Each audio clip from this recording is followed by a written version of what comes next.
Madame la Présidente, chers collègues, il suffit d'une tentative d'attentat pour enlever tout caractère banal à l'affirmation du droit à la sécurité de nos concitoyens. La protection de nos sociétés nous oblige d'ailleurs en permanence à rechercher le point d'équilibre entre sécurité et liberté. Le droit à la protection, notamment contre une attaque terroriste, est stipulé par l'article 188 R du traité de Lisbonne et plus précisément dans son article 4 qui habilite l'Union et ses États membres à agir d'une manière efficace. Le même paragraphe précise que le Conseil européen doit procéder à une évaluation régulière des menaces auxquelles l'Union est confrontée. J'aimerais demander à Mme Ashton de me préciser si et dans quelle mesure l'Union européenne et ses États membres ont agi en conformité avec cette disposition.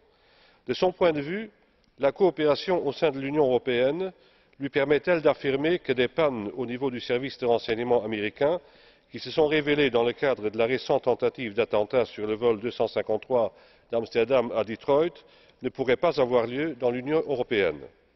Une question tout à fait centrale dans ce débat est-ce que le nom du terroriste présumé était connu des services de renseignement européens, de tous les services de renseignement européens?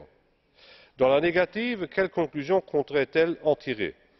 Est-ce qu'elle juge, à l'heure actuelle, le niveau de coordination et d'échange d'informations entre les services de renseignement approprié pour exclure ce genre de panne dans l'Union européenne?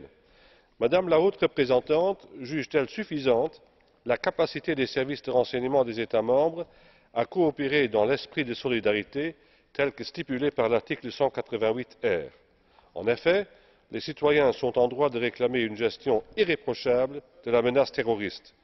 Ils comprendraient mal si l'Union européenne continuait à envoyer aux États-Unis de plus en plus de données à caractère personnel du type SWIFT et de voir d'un autre côté la même Union présenter des lacunes au niveau de la prévention et du renseignement.